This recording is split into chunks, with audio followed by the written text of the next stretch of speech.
느헤미야는 성벽을 재건하는 그 일을 주로 기록하고 있습니다. 근데 그 성벽을 재건하는데 그렇게 쉽게끔 되진 않았죠. 방해하는 세력이 있었습니다. 그래서 힘들었습니다. 근데 그 방해가 밖에서부터 오는 그 외압 또는 방해 그것만 있었던 것이 아니라 그 내부적인 그런 어려움도 있었습니다. 자, 이렇게 어려운 상황에 그 안에 있는 성벽을 재건하는 사람들 간에는 서로 위하고 서로 돕고 그 다음에 서로 격려하고 하는 것이 굉장히 필요하잖아요. 하지만 그 안에서 좋지 않은 일들이 발생한 겁니다.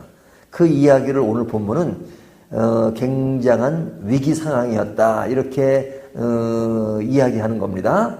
그 위기가 벌어졌을 때 이 위기를 어떻게 극복해 가는가, 특별히 이 모든 일들을 이끌고 있는 느헤미야는 이럴 때 그의 리더십을 어떻게 발휘하면서 이 어려운 상황들을 풀어가는가 하는 문제를 지금 다루고 있는 겁니다. 자, 제일 먼저 이들에게 발생한 그 위기 상황이 뭐였느냐. 7절을 보시면요. 깊이 생각하고 귀족들과 민장들을 꾸짖어 그들에게 이르기를 너희는 각기 형제에게 높은 이자를 취하는도다. 자, 이것이 지금 야단치는 내용인데 그 야단치는 내용 가운데 그들이 잘못한 것이 무엇이었느냐. 귀족들과 민장들을 꾸짖었습니다. 왜 꾸짖냐면 그들이 각기 형제들에게 높은 이자를 취하는도다. 자, 그들에게 돈을 빌려주고 높은 이자를 받았단 말이죠. 그러니까 어떤 사람들에게 힘들고 어려운 사람들에게 뭐 힘드니까 돈을 빌렸겠죠. 근데 그들에게 높은 이자를 받았다. 그러니까 있는 자가 갈취하고 없는 자는 지금 힘들어서 분노하는 겁니다. 그러니까 이런 이자를 많이 낸다는 것에 대해서 그들은 왜 이렇게 큰 이자를 받느냐, 높은 이자를 받느냐라고 그들도 한탄했겠죠. 그러니까 이 말을 들은 느헤미야가 이렇게 말하지 않았겠어요? 그것을 목격도 했을 것이고 또 그런 이야기도 들었을 것이고. 근데 그 있는 자들이 누구냐? 귀족들, 관리들, 충분히 여유가 있는 사람들임에도 불구하고 그들은 높은 이자를 통해서 그들을 어렵게 했단 말이죠. 자, 이와 같은 그 현상, 이것이 이제 오늘날로 말하면 하나의 이제 사회적인 현상이라고 볼 수도 있겠죠. 오늘날도 뭐 똑같죠, 뭐. 그런 살기 좋은 나라가 어떤 나라입니까? 있는 자와 없는 자의 격차가 덜한 나라잖아요. 근데 지금 이와 같이 있는 자가 갈취하는 것에 대해서 지금 느헤미야는 어떻게 반응하고 있는가? 6절을 보면요. 내가 백성의 부르짖은가 이런 말을 듣고 크게 노하였으나 그러죠. 크게 노하였다. 지금 화를 내는 겁니다. 누가? 느헤미야가 지금 화를 내는 거죠. 어떤 이런 사회 불평에 느헤미야는 결코 침묵하지 않았습니다. 질책을 합니다. 아주 심하게 질책을 합니다. 그래서 7절을 보면 어떤 표현을 써요? 깊이 생각하고 귀족들과 민장들을 꾸짖어. 그러죠? 굉장히 이렇게 다구쳤다는 거잖아요. 그래서 이제 그 꾸짖는데 그 꾸짖는 내용이 뭐냐. 7절을 다시 보면 형제에게 높은 이자를 취하였다. 자, 여기 보면 높은 이자 앞에 어떤 말이 들어가요? 형제에게. 형제에게 높은 이자를 취하느냐. 우리 사이는 형제 사이다. 같은 민족 간에. 그쵸? 지금 이때는 그 외국에 있다 돌아와가지고 항폐한 자기 조국에 와서 그런 그 어려움을 같이 나누고 지금 성벽을 재건하는 그런 아주 뭐 긴급한 상황 속에 이 관리들이라고 하는 사람이 그 사람도 어렵다고 그들에게 돈을 빌려주고 높은 이자를 취하는 것, 이것에 대해서 이랑 느헤미야는 굉장히 크게 야단치는 겁니다. 그러면서 8절에 뭐라 그래요? 그들에게 이르기를 우리는 이방인의 손에 팔린 우리 형제 유다 사람들을 우리의 힘으로 다하여 도로 찾았거늘 너희는 너희 형제를 팔고자 하느냐 더구나 우리의 손에 팔리게 하겠느냐 하매. 그러니까 형제에 대한 아낌과 배려가 있어야 되는데 배려 없이 그냥 그들에게 어려움을 주고 있다 하는 말을 하고 있는 거잖아요. 너희가 이렇게 한다면 9절에 보면 이방 사람들이 그런 너희들을 보고 비방하지 않을 수 있겠느냐. 형제간의 높은 이자를 받아서 지금 상대방을 어렵게 만드는 것. 그 이자가 얼마나 됐을까요? 이자가? 모르죠? 아이고, 그거는 절대 모르는 건데. 근데 성경에 언급하지 않으면 모르죠? 근데 오늘 본문은 언급해요. 얼마를 받았다는 거 언급해요. 네? 이제 뒤에 나옵니다. 그러니까 연 12%를 받았죠. 연 12%. 예. 그럼 연 12%면 높은 이자죠. 그러지 않나요? 예, 뭐 요즘 이자가 뭐 이렇게 은행에 사는 거 뭐 이렇게 이렇게 건물 지을 때 교회마다 대출 받을 때 보면은 뭐 3%, 4% 그런 이자를 내는 것 같더라고요. 근데 12% 이자면 굉장히 높은 이자잖아요.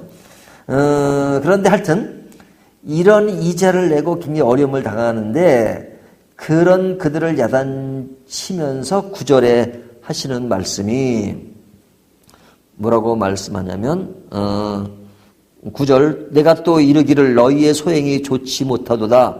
우리의 대정 이방 사람의 비방을 생각하고 우리 하나님을 경외하는 가운데 행할 것이 아니냐. 이게 굉장히 중요한 말은 우리 하나님을 경외하는 가운데 행할 것이 아니냐. 그러니까 하나님을 경외하는 사람은 이렇게 어려울 때 그들에게 높은 이자를 받아서는 안 된다는 거죠. 왜? 우리가 하나님을 경외하는 자이기 때문에. 하나님을 경외하는 자이기 때문에. 그래서 이런 일 때문에 이제 꾸짖습니다. 근데 이제 꾸짖는 것만으로 끝나는 것이 아니라 여기 이제 뒤에 나오는 10절부터 13절까지는 이제 구체적인 방안을 가지고 해결해 나가는 겁니다. 어떻게 해결하냐면 10절에 보면 나와 내 형제와 종자들도 역시 돈과 양식을 백성에게 구워 주었거니와 우리가 그 이자 받기를 그치자. 이자 받기를 그치자. 자, 이자를 받지 말라는 겁니다. 이자를 받지 말랍니다. 저희 교회는 이제 그런 것이 없어서 너무 감사한데 어떤 교회는 그 성도들 간에 이렇게 막 돈을 꿔주고 이자 받는 경우가 있어요.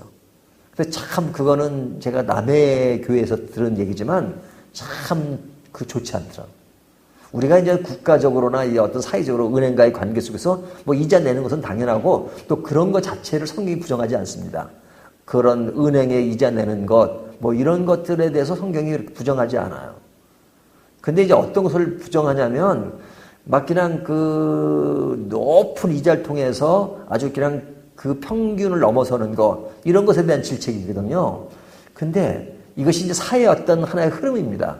그리고 살아가는 데는 돈이 필요하기 때문에 빌릴 수도 있고 그럴 수는 있어요. 하지만 최소한 교회 안에서 성도 간의 어떤 그런 진짜 어려움 속에서 극하게 빌리는 그런 돈에 대해서 이자를 받는 모습은 너무너무 보기 안 좋아요. 교회는 성도 간에. 주지는 못할 망정. 그렇죠? 그러니까 저는 이렇게 이제 다니다 보면 뭐 교회에서는 그런 일이 없었는데 주변 친구들 보면 다른 목사들이죠. 저한테 이제 뭐 돈을 빌려달라는 건이 몇 건 있었어요. 근데 제가 돈을 하는 사람이 아닌데 얼마나 어려웠으면 저한테 돈을 빌려달라 그럴까. 근데 이제 뭐 10만 원을 빌려달라 그러면은 뭐 아예 그럼 뭐 그냥 이렇게 뭐 주기도 하고 그러는데 어떨 때는 큰 돈을 빌려달라 그래요. 네? 큰 돈, 뭐 100만 원 단위가 넘어가고. 그래서 그랬을 때는 제가 그런 여유가 없을 때가 많아요. 그러면 저는 꼭 제가 하는 방법은 어떤 방법이냐면 빌려는 못 주지만 그래서 제가 할 수 있는 건 뭐 예를 들면 뭐 20만 원이든 뭐 좀 더 할 수도 있고 그래서 그걸 이렇게 줍니다. 그냥 나중에 내가 빌려줄 수는 없고 둘 돈 없고 이 정도는 내가 그냥 마련했으니까 이 정도는 그냥 그냥 선물이다. 뭐 이런 식으로. 그러니까 이렇게 해서 이제 그런 이제 문제를 풀어갑니다. 근데 교회 내에서 이렇게 서로 그 뭐 일반적인 말도 있잖아요. 돈을 꽂으면 어떨 때는 돈도 받고 친구도 있지만 돈을 주면 돈을 잃지만 친구는 잃지 않는다 그러잖아요. 최소한 형제니까 뭐 그런 교회 내에서 이자를 받는 그런 모습은 없었으면 좋겠다는 생각이 듭니다. 근데 그런 것이 있더라고요. 그러니까 여기도 보면 이자 받는 걸 그쳐라. 느헤미야가 이자 받는 걸 그쳐라 이거죠. 어떤 사회 속에서 이자 받는 그 자체를 부정하는 게 아닙니다. 형제 간에 그런 것을 그치라 그러죠. 그리고 그뿐만 아니라 11절을 보면요. 그런즉 너희는 그들에게 오늘이라도 그들의 밭과 포도원과 감람원과 집이며 너희가 구워준 돈이나 양식이나 새 포도주나 기름의 100분의 1을 돌려보내라 하였더니 여기 100분의 1을 돌려보내라는 말이 이자예요. 이자. 그러니까 100분의 1이니까 1%죠. 1%. 그러니까 월 1%니까 연 12%가 되는 겁니다. 그러니까 너희가 그 이자를 받았느냐? 돌려보내라 이거 돌려보내라. 이미 받았지만 그 이자 돌려줘라 이 얘기예요.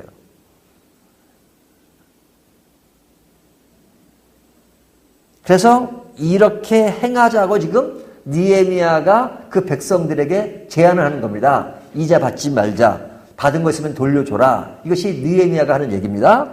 그런데 이렇게 이야기했음에도 불구하고 이것을 시행하지 않는 자가 있다.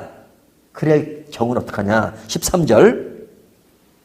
13절 보면요. 내가 옷자락을 털며 이르기를 이 말대로 행하지 아니하는 자는 모두 하나님이 또한 이와 같이 그 집과 산업에서 털어버리실지니 그는 곧 이렇게 털려서 빈손이 될지로다 하매. 참 재밌죠? 이 말이 이제 그 예수님 당시에 제자들을 이렇게 전도자로 파송하잖아요. 그럴 때 너희가 이웃에 가서 고을에 가서 전도를 하면 그 사람들이 너희에게 뭐 먹을 것을 준다고 하면 받아라. 그렇죠? 근데 그런 대접을 하지 않은 자들은 어떻게 하라 그래요? 그렇죠? 먼지를 털라 이렇게 말하잖아요. 여기도 보면 이게 참 있어요. 이 말을 듣지 않는 자들에게는 그냥 빈손이 될지라라고 하라 이거죠. 그러니까 이게 말을 좋게 해서 그렇지 저주하는 것과 마찬가지죠. 아이고 그래 너는 저 가정이나 뭐 어렵게 될 것이다 이거죠. 그러니까 그 빈손이 되리라고 외치는 이야기가 나와요. 그랬을 때 어떻게 했어요? 백성들은 아멘하고 여호와를 찬송하고 백성들이 그 말한 대로 행하였느니라. 자, 이럴 때 백성들이 어떻게 하답을 했어요? 아멘. 이럴 때 진짜 아멘 해야 되는 거죠. 아멘.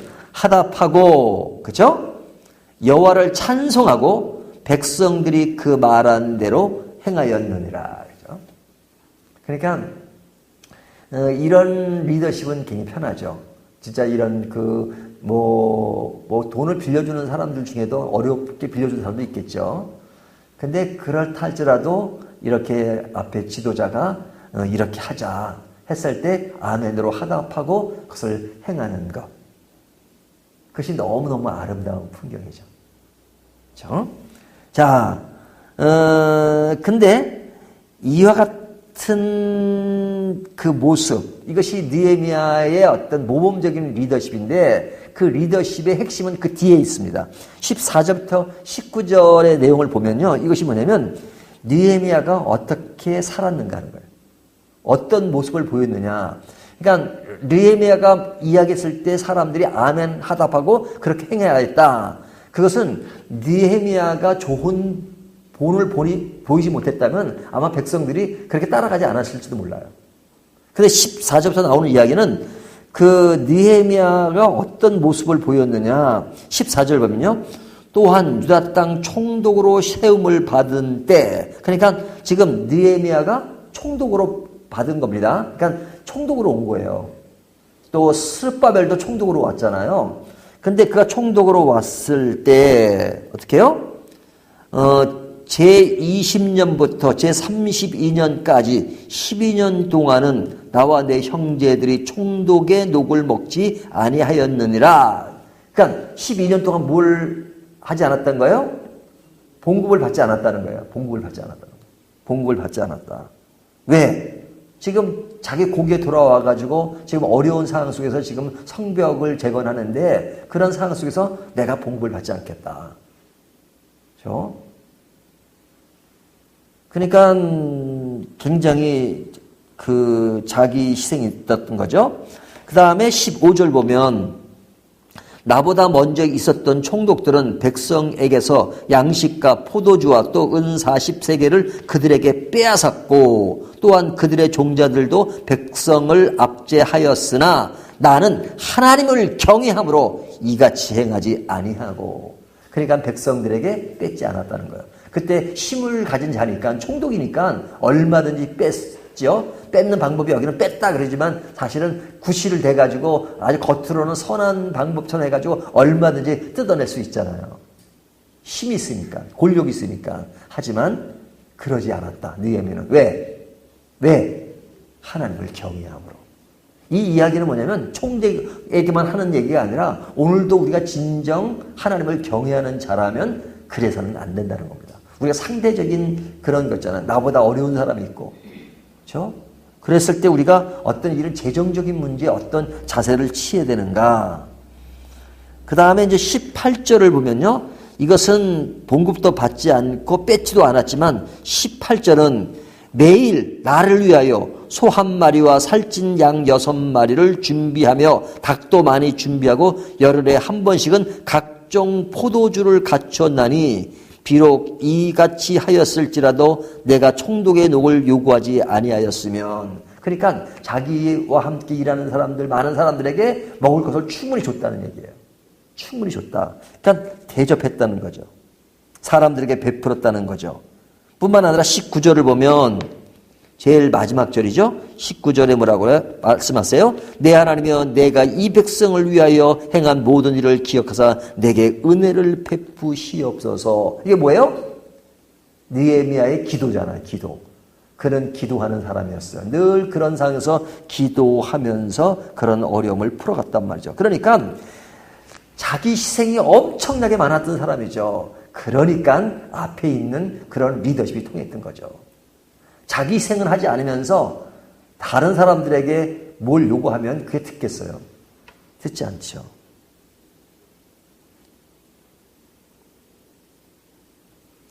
자, 이 위기가 극복이 될 수 있었던 것은 느헤미야 삶이 바로 되었기 때문에, 그렇기 때문에 그가 꾸짖었지만 꾸짖는 것에 대한 받음이 있었던 거예요, 사람들에게. 그래서 이와 같은 그의 행동에 대해서 뒤에 붙는 말이 뭐예요? 나는 하나님을 경외함으로, 내가 하나님을 경외함으로, 하나님을 경외하는 자다. 그래서 9절과 15절에 강조되는 것이 하나님을 경외하는 자. 이 이야기는 오늘날도 하나님을 경외하는 자라면 어떤 것이 몸에 배어야 돼요? 베푸는 것, 대접하는 것, 희생하는 것, 이런 것이 몸에 배어야 됩니다. 결코 그리스도인은 인색하면 안 돼요. 내 것만 챙기지 말고 내 것은 최대한 줄이고 남의 것을, 괜찮습니다.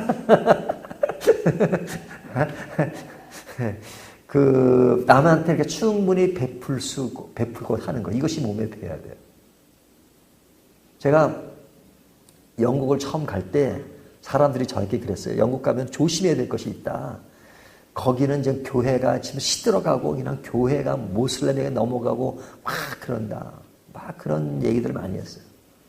그래서 신학적인 그 내용에 있어서 굉장히 경계심을 가지고 갔어요, 사실은. 근데 제가 거기서 6년을 살았는데요. 6년 살면서 느낀 거는 뭐냐면 참 그들이 헌신적인 사람들이다. 그런 기독교적인 문화가 몸에 배인 사람. 교회 안 나가는 사람도 그런 문화는 배웠다. 근데 교회 다니는 사람들은 진짜 헌신적인 사람들이에요. 동양 사람들이 오면 그들은 신기하잖아요. 그러면 제가 이제 처음에 가가지고는 한 1년인가 2년은 이제 영국인 교회를 나갔습니다. 그 존 스타트 목사님이 계신 그 교회를 한 2년 나갔던 것 같은데, 나갔는데 딱 보면은 어떤 날 이제 동양인이 오니까 이제 이렇게 친해지잖아요. 그런데 어느 날 이렇게 문에다가 이렇게 배를 탁 들고 탁 나가보니까 아무도 없어. 아무도 없어. 사람은 없어. 근데 보니까 박스가 하나 있더라고요. 그 박스에 뭐가 있냐면 배추 같은 게 배추. 그러고 그 사람들, 그 동양 배추 이런 거 사기 힘든데, 보면 배추가 있고. 그냥 누가 한지 몰라. 이렇게 딱 누르고 가고. 참, 그런 것, 그런 것이 참 아름답잖아요. 우리들의 삶 속에도 늘 베품의 삶 속에서 남을 늘 살피는, 또 그렇게 잘하고 계시지만 그런 삶이 되시기를 주님의 이름으로 축원합니다.